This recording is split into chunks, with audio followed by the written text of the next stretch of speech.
Good afternoon. Good afternoon, everyone. Good afternoon, everyone. Good afternoon, everyone. This is Lamar County Commissioner Jody Shabbagnally, Chair of the Board of County Commissioners. Thank you for joining us today. Today is July 10th, 2023, and we are here in the hearing room of the Lamar County Administrative Services Building for a work session with our Community Planning Infrastructure Resources Department. I am joined at the dais with my colleagues, Commissioner Kristen Stevens and Commissioner John Kafalis. Also joining us today is our County Manager, Lorenda Volker, and our Community Planning and Planning Infrastructure and Resources, it's Monday, Director Leslie Ellis, and our Community Development Director, Rebecca Everett. So we have a lot on the agenda today, some exciting news to share, and I will just turn it over to Director Ellis. Leslie, take it away. Yes, good afternoon, Commissioners. Thank you. We didn't have an incredibly full agenda with other topics today, so it seemed like a really good time to have Louise Romero join us from the ranch to share with you an updated schedule on the fair and rodeo coming up next month. And so I'm going to just quickly turn it over to her. I think you all know Louise. She's the manager of events at the ranch, and she'll give you a briefing on the things that are happening, and particularly things that would be good for you to make sure that are on your calendar, and we'll be sure to coordinate also in the manager's office to make sure your calendars reflect those items. So I will turn it over to Louise. Thank you. Great. Thank you and welcome, Louise. Thank you. Well, it's fair time of year. This is my favorite time of year, so I'm always excited to come and tell you guys about the fair. I've just made a little pack for you that you'll have there, which has some highlights listed about the fair that we'd like to invite you to be able to attend some of our exciting events that we have. This year is going to be our 140th anniversary at the ranch, holding the fair, and the 75th anniversary of the PRCA rodeo. So we're excited to celebrate this with the whole community this year. So I wanted to go through some of the agenda topics that we'd love to invite you to. So on Friday, the 4th of August, we once again have the fair opened by the Iron Family Indigenous Dancers, which will do a special Indigenous welcome and blessing of the ground for the fair. And then we also have the Queen's Barbecue at 6:30 that evening. We'd love for you guys to attend. Then on Saturday at 3 p.m. to 5 p.m., we'd love you to host the 140th anniversary at the watering hole tent. So that's our large tent, and that's open to everybody, so everybody can attend that event. Then on Sunday, we have the 7 a.m. pancake breakfast. 6 o'clock each evening, we'd like the commissioners to attend the PRCA rodeo. So that will be, each night's a special night. So we have, I think the first night is our military and first responders evening. And then on the second evening, it is our 4-H and youth. And then on Tuesday, it's the Queen's coronation and our bobblehead night. That's another popular night. Also on Monday, we have the sensory time.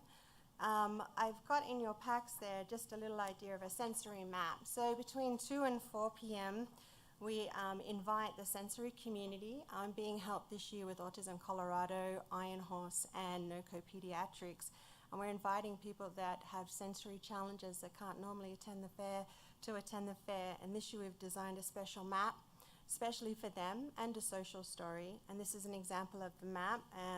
We'll identify noise levels, shared spaces, and messy spaces. We're also working with Culture City and Autism Colorado and designing a sensory room that will be available for the entire fair.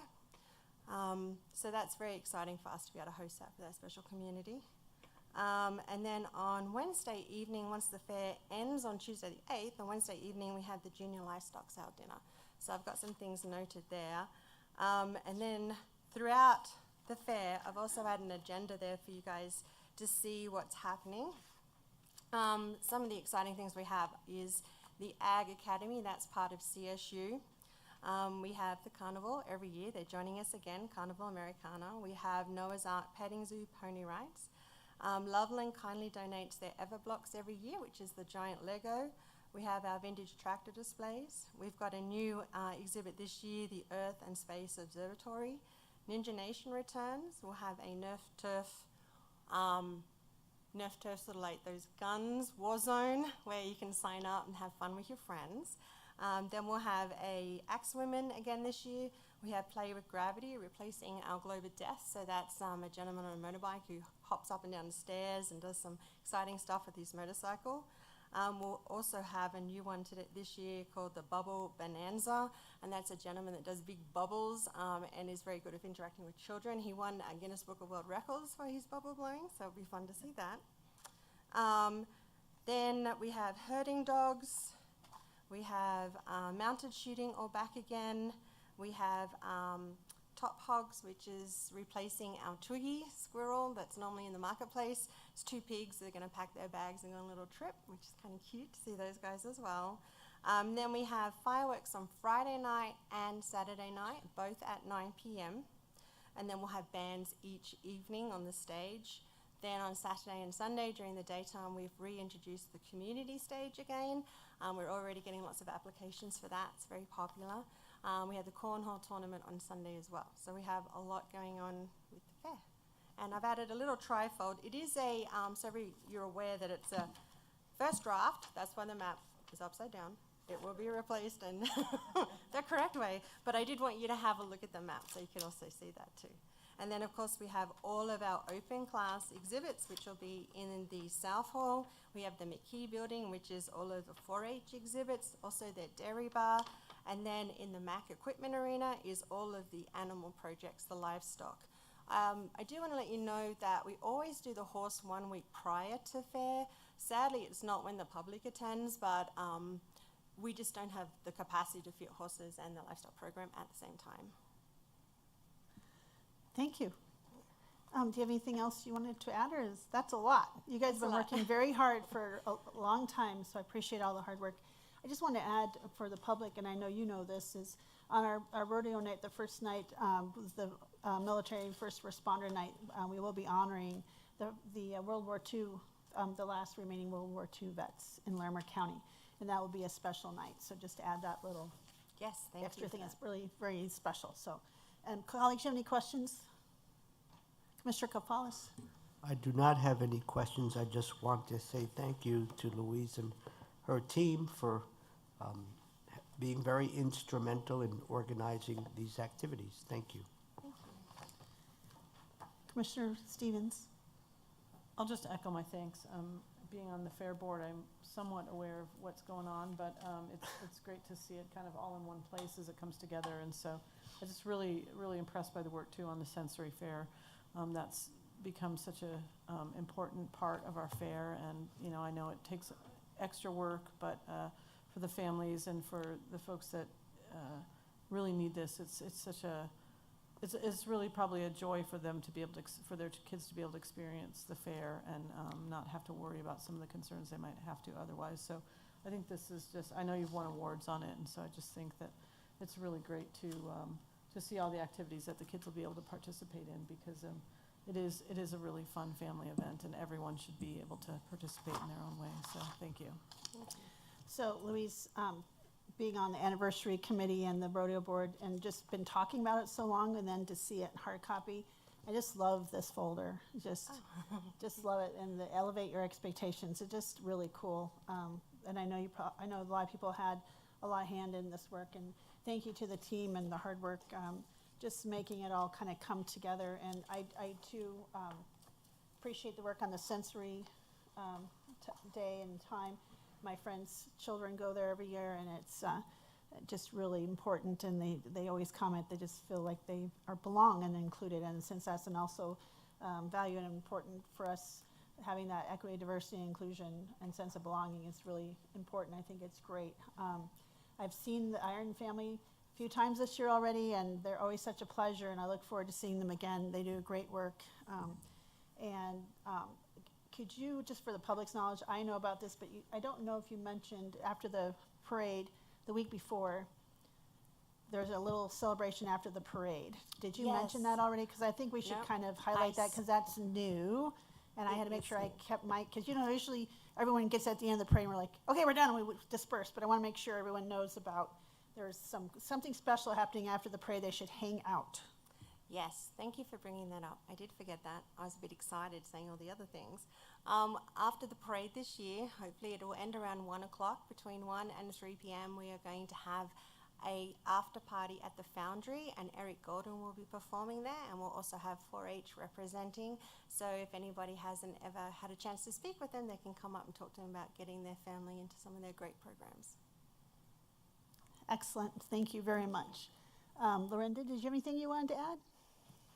You know, the fair is one of those things that I think draws all the generations, and so I love the sensory work that you all are doing, I think, to make it accessible, and it looks like a great agenda. I'm just sitting here looking at all the things there are to do, so thank you for coordinating. Okay, well done, as usual. Thank you. So who's next? Yeah, actually Rebecca's next. However, I do have one other item that relates to the ranch. So if you don't mind, I may do that while you're here in case there are questions or things that you would want to add to that. I just wanted to pass some news along to you from Connor, and this is a great thing that Connor and the team at the ranch are also working on, but they are working now to achieve a welcoming and inclusive, accessible environment at the ranch for different populations. They are working with a tool to certify their staff on accessibility. There are two tools that they're working with on the goal, and two organizations that specialize in providing resources to entertainment facilities to become more accessible, and they're called Visitable and Culture City.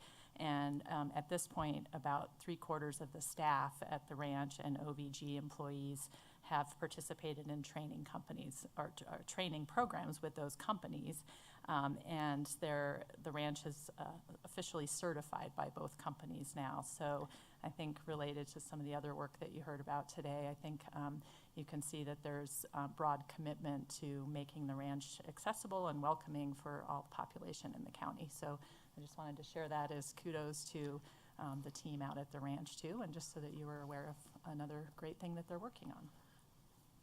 Thank you for sharing that. That's outstanding news. Congratulations, Connor and team. And I know there was some, teamwork and some commitment to seeing that through. And that just really makes my heart warm up, because I think that's excellent news. And I'm wondering if we can get some details of that. I'd love to.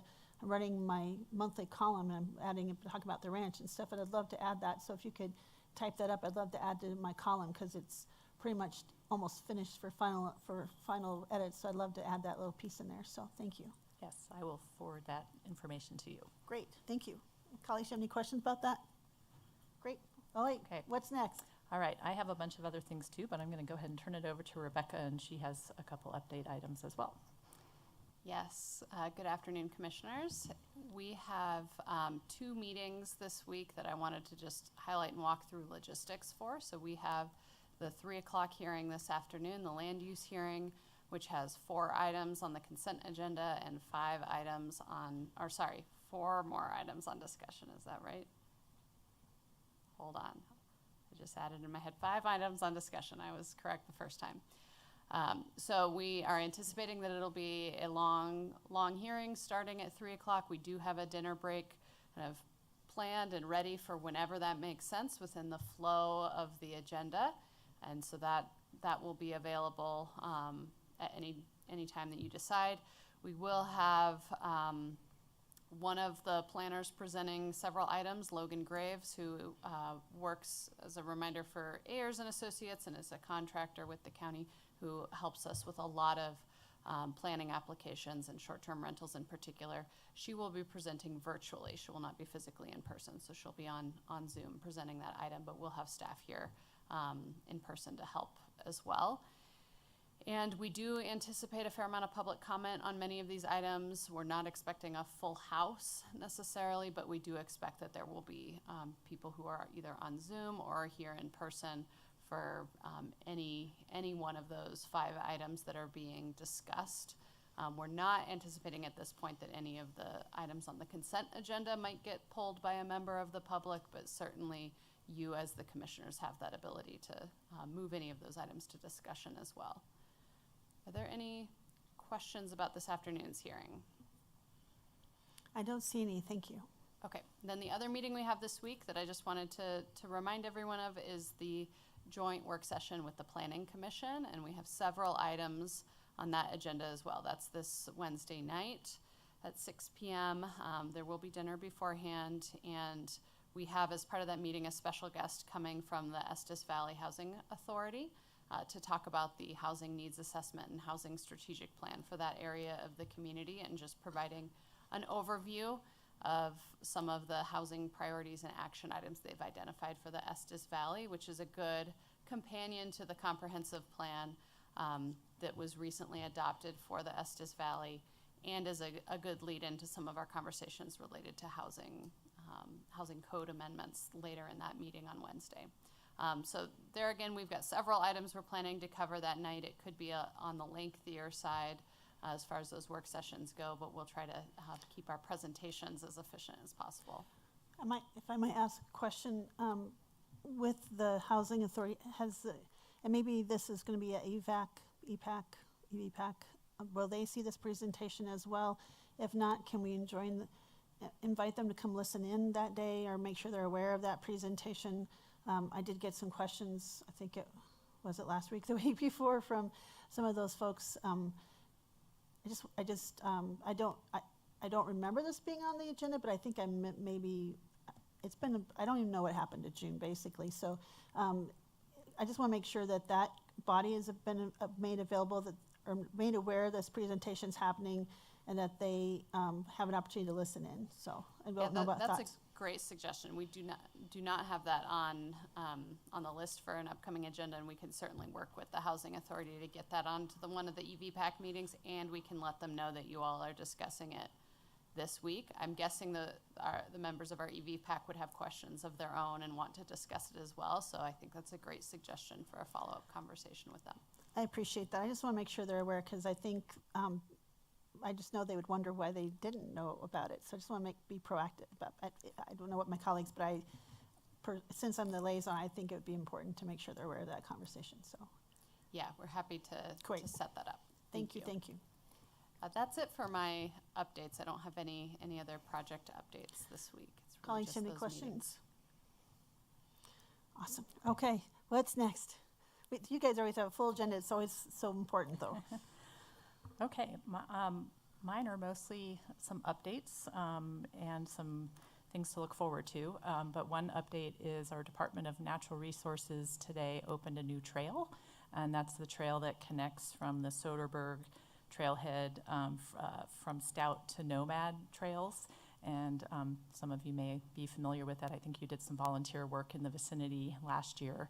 And so that is open today for public use. And I was out there this morning for a bit, and a couple of members of the public who walked by all said that they were really enjoying it and thought it was a great new trail. So Was it hopefully you'll like have a little chance. formal opening and ribbon cutting, or what was it like? No, it's a bit of a soft opening. It's actually not on the maps yet, and it will soon be in the Codex system, but it takes several months for that to catch up. So at this point, it's more, kind of people finding it word of mouth and on the web pages and so forth. So there'll be a lot more information coming in the next few months around that. And would you mind sharing? I've been watching and kind of excited to see the progress, because I remember we only got a portion of it done last year with Volunteers Outdoor Colorado, and a lot of volunteers came and spent and camped and worked on that part. And then we've had some other groups that have come in and helped us with that. Do you remember who that was? I think was it the Larimer Conservation Corps or some other group, or Volunteer Outdoor Colorado again? But I know we've had some partners help us finish that trail, and I wanted to, I don't know, maybe we could just, Yes. if you could find that, maybe we can thank them publicly next time, just We'll because. follow up and that'd be be great. sure to honor those groups that participated. And well done Yeah. to that. We have an amazing, outstanding Department of Natural Resources trail building team and maintenance team, and they're outstanding. And I know they probably really led this work. So Yeah. kudos to them and well done. So additionally, a couple of guest speakers that we'll have coming to your future work sessions to talk to you about some of the regional topics that you've expressed interest or asked questions about. One is Andy Karzian from Front Range Passenger Rail. It's looking like he'll probably join us at the end of August for one of these work sessions.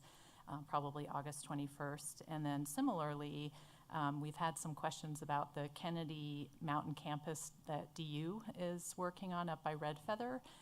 And so Stuart Halsell from DU, who's one of the vice chancellors there who oversees that project, is going to join us on July 31st to just give you an update on the planning work that they're doing and what their long-term plans and ideas are for the campus, so that we can share that information with you, answer any questions that you may have, and make sure that the community is aware of and up to speed on things that they may be talking about and doing for that area up there. And then next week, we'll use some time at this work session for the ESAB, the Environmental Science Advisory Board Awards ceremony. This was the best time that lined up for that activity, so we're excited to host that event during this time next week. Let's see, we are also anticipating some updates on the mattress recycling program, batteries and tires out at solid waste. We started a new mattress recycling program at the county in the middle of June, and it's going very, very well. And I think Dwayne and his team would like to come and provide some information about that to make the community more aware of it, and to share that information with you too. So we're looking for time to share that information in the not too distant future.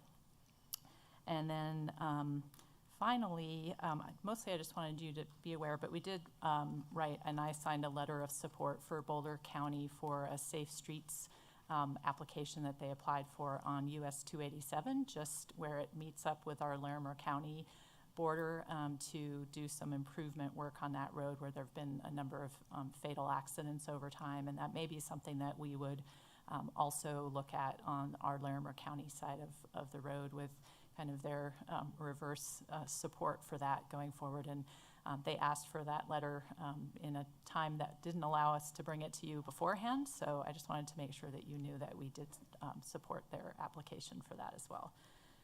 And those were all the updates I had for you. And since we're running, I think, ahead of schedule too, I would ask you if there are other topics that you'd like to be sure to hear about from any of our CPIR departments in the next couple of months. We'll be sure to get those on the schedule and lined up to do updates and briefings for you, and answer any questions that you may have, or share about programs that are going on. So if you can think of anything right now, that would be great. If you think of something later on, let us know, and we'll be sure to line those up. Great, sounds amazing. Sounds, and thanks for supporting Boulder County. I actually travel that way a lot, and I know for a long time it is a little bit of a interest. There's a lot of driveways around that, and it's an interesting little transition there. So always glad to partner. Thanks for doing that. Colleagues, do you have any questions or comments? Thank you. Great, outstanding work to everyone. And I guess I'm going to have to go check out that trail. Not in the middle of the day with 90 degree or 100 degree heat right now, but I'll be up there soon. I've done the Nomad piece quite a bit. So anyway, I appreciate those updates. Learned anything else you'd like to? Not today, thank you. Great. Well, we get the gift of time, so thank you. And so at 1:54, we are adjourned. We'll be back at 3 o'clock for our land use hearing. Thank you.